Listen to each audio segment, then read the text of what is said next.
হাইয়া আলা সালাহ, ঘাড় ফিরিয়ে চলে যাচ্ছ, এই গর্বের দিন টিকে থাকবে তো? You will be very proud for this that I am a very young and study. এটা ঠিক থাকবে তো? তোমার এই জওয়ানিকে তুমি ধরে রাখতে পারবে তো? তোমার এই জওয়ানি ঢলবে না তো? ভালো করে ইয়াদ করো, আমি তোমার বড় মেহেরবান আল্লাহ তোমাকে বলছি, একটু ঝুঁকতে শেখো। কি আছে তোমার কাছে গর্ব করার মতো? একটা জিনিস আমাকে দেখিয়ে দাও। আল্লাহ দেখিয়ে দিয়েছে তোমার কাছে তিনটে আছে, তিনটি। কি কি? এক, পায়ের নখ থেকে মাথার চুল পর্যন্ত নাপাক ছাড়া আর পাক বলে কোনো কিছু নেই তোমার কাছে। দেখাও একটা জায়গায়, এই জায়গাটা পাক আছে, বদবু ছাড়া খুশবু বের হয়, দেখাও। পুরুষ হওয়ার মেয়ে ছেলে, দেখাও না। খুলিকাল ইনসানু মিন নুতফা। আমি আল্লাহ জিজ্ঞাসা করছি, তোমার পরিচয়টা আমাকে শোনাবে। পরিচয়টা কি আছে আমাদের কাছে ওই পরিচয় ছাড়া? Few back days we the everybody were of a drop of a dirty fluid, nothing else. আমরা সবাই, আল্লাহ আমাদের পরিচয় জানতে চাইছেন। খুলিকাল ইনসানু মিন নুতফা, আমরা বড় ওই নাপাক মনির কাতরা থেকে আমরা জন্ম নিয়েছি। আমাদের পরিচয় few back days we are a drop of a dirty fluid, আমরা এক বিন্দু নাপাক মনির কাতরা। এর চাইতে বড় পরিচয়? আচ্ছা, তোমার পায়ের নখ থেকে মাথার চুল পর্যন্ত একটা জায়গা দেখাবে যেখান থেকে খুশবু বার হয়, দেখাও। নাক থেকে যদি করো, স্বামীও পর্যন্ত বলবে নাকটা একটু ঘুরিয়ে ওই দিকে। মুখ দিয়ে অক করো যদি, তো ছেলেমেয়েরা বলবে আম্মু তুমি এটা কি করছো? পায়খানা পেশাবের রাস্তা দিয়ে হলে তো কথাই নেই। কান থেকে যদি কিছু বেরোয় তো কথাই নেই। চোখের এই জায়গা থেকে যদি বেরোয় তো পাশে কেউ বসতে দেবে না।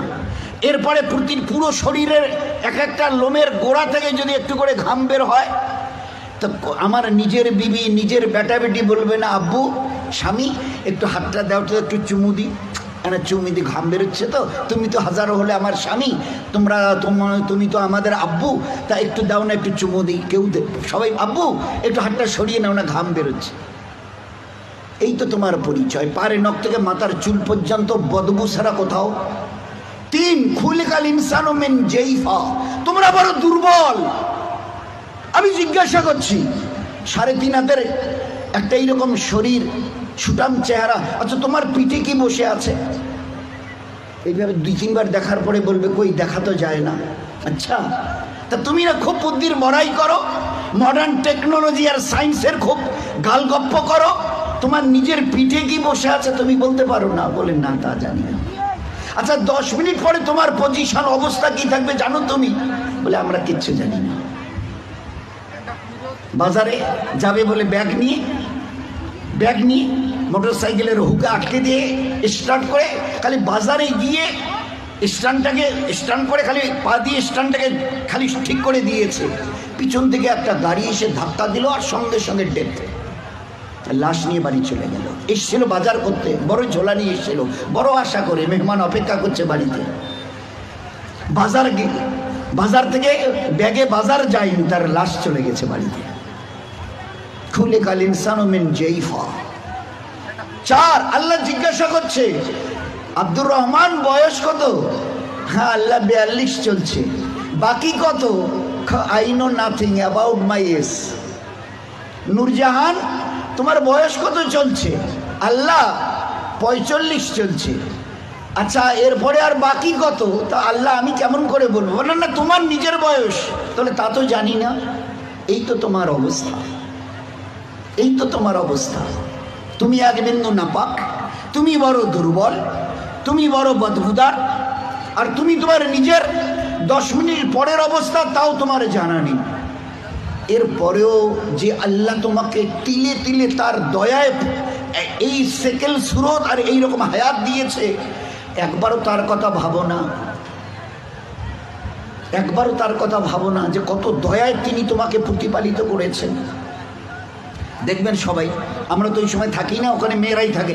বাচ্চা যখন জন্ম নেয় না, তো যারা দাদি নানি চাচি যারা ওখানে ভিতরে থাকে, ও তারা এবারে বাচ্চা বের হবার পরে এবারে হাতটার নখগুলো ভালো করে দেখে, টাকে কান টানগুলো ঠিক আছে কিনা, সব কিছু চোখ টোকগুলো, হ্যাঁ ঠিক আছে গো ঠিক আছে, খবরদার বাচ্চা ছেলে হয়েছে মেয়ে হয়েছে ঠিক আছে, সব ঠিক হয়ে আছে, সব আছে, চোখ আছে, বুড়ু আছে, মাথায় চুল আছে, হাত পা ওর নখটুকু পর্যন্ত বেশ গুজিয়েছে। আচ্ছা, তো মুখে দাঁত কটা নেই কেন? কখনো ভেবেছ? এ জগতের ইনসান, ভেবেছো কখনো? সব বলছে ওকে, আচ্ছা দাঁত কটা যে নেই? আল্লাহ জবাব দিয়েছে তোমাকে বাঁচাবার জন্য। ওই সময় তোমার মুখে দাঁত কটা, যে আল্লাহ তোমার সব কিছু দিয়েছে, হাতের পায়ের নখ পর্যন্ত আছে, 2-4-5 দিন পরে কেটে দিতে হয়, সেখানে দাঁত কটা দিইনি কেন? তোমাকে বাঁচাবার জন্যে। আমাকে চেনো আমি কত বড় মেহেরবান তোমার জন্যে, শুধু তোমাকে বাঁচানোর জন্যে। তোমার মায়ের পেট থেকে বেরিয়ে আসার সময় তোমার মুখে দাঁত কটা দেয়নি। যদি দাঁত কটা পেতে না, তো মায়ের সিনার ওই নরম গোশে স্তনে কামড় দিয়ে দিয়ে ক্ষতবিক্ষত ঘা করতে, 3-4 দিন ওইভাবে ঘা তাজা হওয়ার পরে মায়ের চোখের সামনে তুমি তরপাতে, জবাই করা মুরগিকে যেভাবে তরপাতে দেখো, ওইভাবে মায়ের সামনে তরপাতে, আর তরপাতে তরপাতে মরে যেতে তুমি। তোমার মা একটাবার বুকে তুলে তার নিজের সিনা তোমার মুখে লাগাতো না, এই জন্য তুমি কামড় দিয়ে ঘা করে দিয়েছো।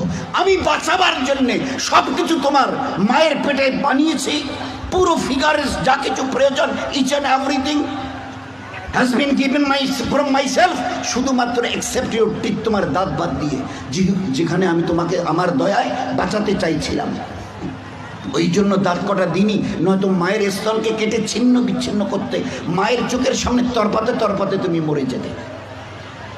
একটাবার চিন্তা করেছো আমার কথা? তোমার প্রতি কত দয়া করেছি। ফের এই বাচ্চাটা হাদিসে পাকের মধ্যে এসে আস্তে আস্তে যখন বড় হয়, তার বুবুকে, ভাইকে, আব্বাকে কিছু খেতে দেখে, শব্দ এর কানে আসে, আমারও ওই রকম দাঁত থাকলে আমিও খেতাম। আল্লাহ বলে, হাদিসে পাকের কথা বলছে, আল্লাহ বলে তুই একটু সবর কর, সবর কর, কারণ এখন তোর অতটা হুশ আওয়াজ হয়নি, এখনই যদি দাঁত দিই মায়ের স্থানে কাপড় দিবি, একটু সবর কর, এই 7-8 মাস 9 মাস 10 মাস হোক না, একটু যখন, তারপরে আমি দাঁত দেবো। গোস্তের ওই নরম জায়গা থেকে আস্তে করে বাবা মা সব খুশি, আম্মা তোমার নাতির দাঁত গজিয়েছে শুনেছ? আচ্ছা, 2টো দাঁত গজিয়েছে, তো উঠতে দেখে সবাই খুশি। আচ্ছা, কখনো ভেবেছ এই দাঁতটা বাড়তে বাড়তে এই পর্যন্ত বারবার পরে আর বাড়ে না? Why? What is the reason of it? Who will give the answer? Who will give the answer? Anybody else of this world? আছে কেউ দুনিয়াওয়ালা, ও মডার্ন সায়েন্স মডার্ন টেকনোলজিওয়ালা, এই দাঁতকে গজাতে থেকে খুশি হয়েছো? বাড়তে বাড়তে এই পর্যন্ত বেড়ে গেছে, তারপরে আর বাড়ে না। কোন দুনিয়ার মডার্ন টেকনোলজি এর পিছনে কাজ করেছে বলো? বলো না। দেখেছো আমার দয়া? তারপরেও যদি যেভাবে বাড়ছিল, যদি আর 6টা মাস বাড়তো না, তোমার নিজের চেহারা আয়নায় দেখলে তুমি একবার দেখে আটকে উঠে বেহুশ হয়ে মরে যেতে, অজ্ঞান হয়ে মরে যেতে। কি বিকট চেহারা, নিচের দাঁতগুলো বেড়ে গিয়ে এইরকম, উপরের দাঁতগুলো বেড়ে গিয়ে এইরকম হতো তোমার চেহারাটা, বিকট একটা চেহারা হতো। আমি ওটাকে কন্ট্রোল করেছি। এ বাচ্চা তখন 7-8 10 মাসের, 1 বছর 1.5 বছরের বাচ্চা দেখে দাদা কি যেন, ভাইজান যেন কি কর্মর করে চিবোচ্ছে, বুবু যেন কি একটা খাচ্ছে শক্ত মতো, আব্বু যেন কি একটা শক্ত মতো চিবোচ্ছে, শোনা যাচ্ছে। আসমান থেকে আওয়াজ আসে, তুই একটু সবর কর না, তোকে হালকা জিনিস খাওয়াবার জন্য যে দাঁতটা এখন দিয়েছে ওটার নাম হচ্ছে দুধ দাঁত, এর ক্যাপাসিটি কম, হালকা জিনিস চিবোতে পারবি, শক্ত জিনিস চিবোলে না ও দাঁত ভেঙে যাবে, তো তুই একটু সবর কর। ফের কদিন পরে একটা করে নড়া শুরু করে, আম্মু এ দাঁতটা নড়ছে, ফের একটা একটা করে 32 টাকা আমি ট্রান্সফার করি, ফের ওখান থেকে গজানো শুরু করি। এইবারে তুমি নিজের দাঁত দিয়ে যত শক্ত হাড় হোক, পেয়ারা হোক, যা কিছু মন চায় খুব কর্মড়িয়ে চিবিয়ে খাও, কোনো অসুবিধা হবে না। এত বড় দয়ার দান দেখেও তুমি একটাবার আমার সামনে ঝুঁকাবে না? আচ্ছা, আমার কাছে তোমাকে ফিরে আসতে হবে না? বলো বলো যে ফিরবে না, ফিরবে না। আজ তুমি আস্তিন গোটাও, লাল চোখ দেখাও, আমার জমিনে দর্প ভরে পা রেখে চলো। আচ্ছা, তোমার কি মনে হয় তুমি আমার সঙ্গে মোকাবেলায় আসবে? আসবে? তোমাকে সেজদা করতে না, না, ওসব আমাদের দ্বারা হবে না। হয় হয় হয়, কি আছে তোমার কাছে গর্ব করার মতো? আর আমার সঙ্গে তুমি পাল্লা দেবে, মোকাবেলায় আসবে, কি আছে তোমার কাছে বলো না? এর মাস আজকের যেটা ফুলছে মাসল, এটাকে না আর এই দিকে ঝোলা মানে ফুলাতে পারবে না। শত চেষ্টা যদি করো তো উপরের দিকে নয় নিচের দিকে ঝুলে থাকবে। যে দাঁত আজকে কর্মড়িয়ে অন্যের দিকে লাল চোখ করে তাকাও, এই চোখ আজ বাদে কাল ঝাপসা হবে। এ দাঁত তোমার কাছ থেকে তোমাকে জিজ্ঞাসা না করে বিদায় নেবে। এ কালো চুল তোমাকে না বলে সাদা হবে। এ শক্ত বডির মাসল এ তোমাকে না জিজ্ঞাসা করে গোশত আস্তে আস্তে চামড়া ঝুলে থাকা শুরু হবে। আমার কাছে কি তোমার কাছে আছে মোকাবেলা করার মতো? কিছুই আমি করবো না, শুধু তোমার বয়সটুকুকে একটু যদি বাড়িয়ে দিই। ও আম্মেরহু নুন্নাক্কিসহু ফিল খালক, মায়ের পেট থেকে বের হয়ে যেভাবে মুখ থুবড়ে পড়েছিলে, নিজের পায়খানা নিজের হাতে ওইভাবে ছেনিয়ে নিজের মুখে দিয়েছিলে না, আমাকে তুমি কি দেখতে চাও? একটু যদি হায়াতটুকু বাড়িয়ে দিই, মুখ থুবড়ে পড়ে থাকতে হবে। পাশ দিয়ে কেউ হেঁটে যেতে রাজি হবে না, কারণ দেখলেই বলবে কেউ আমি একটু বাথরুম যাবো, আমার একটু হাতটা ধরে তুলে দাও তো। কেন কি তোমার ওই পিছনের দিন কটা মাসেল ফুলানো, লাল চোখ করা, জমিনে দর্প ভরে চলার ওই দিনগুলো কোথায় গেল আমি জানতে চাইছি, বলো না? আমি কিচ্ছু করবো না। একটা হাতি যদি এসে মশাকে বলে হ্যাঁ তুই নাকি আমার সঙ্গে নাকি পাল্লা দিবি, তা আমি তো চিন্তা করে কুল পাচ্ছি না, তোকে যে মারবো কোথায় মারবো? আচ্ছা, একটা হাতি যদি মশাকে মারতে চায় কোথায় লাদ মারবে বলেন তো? তো আল্লাহ যদি আমাদের মতো 3 হাতের একটা কমজোর নাপাক ইনসানকে আল্লাহ যদি টোকা দিতে চায়, তো আল্লাহ কি তোর কোথায় টোকা দেবো বলতো? আমি আল্লাহ শত আসমান জমিনকে একদিন আমি আমার হাতের তালুতে নেব। লিল্লাহিল ওয়াহিদিল কাহার, শত আসমান ও জমিনকে আমি একদিন আমার হাতের তালুতে। ও আল্লাহ কত বড়! আর ওই আল্লাহর মোকাবেলায় যদি আমি আসি তো আল্লাহ কি বলবে? ওই হাতির মতো মশাটাকে যদি বলে হ্যাঁ তোরে আমি কোথায় ধরি আর কোথায় মারি বলতো? আর এই মশা যদি দ্বন্দ্বনায় হ্যাঁ হ্যাঁ আসেন না হোক, মোকাবেলা হয়ে যাবে। তো বলেন আজকের খুব চিন্তা করি, আমি যদি হায়াতটুকু বাড়িয়ে দিয়ে মুখ থুবড়ে পড়ে থাকবে আর নিজের হাতে পায়খানা ছানবে, পাশ দিয়ে কেউ যেতে রাজি হবে না। ওই দেখলেই ডাকবে আইসুতে মুখানা ধরো তো না, বাথরুম না বসি তোলো তো। কেন তোমার ওই দিনগুলো কোথায় গেল?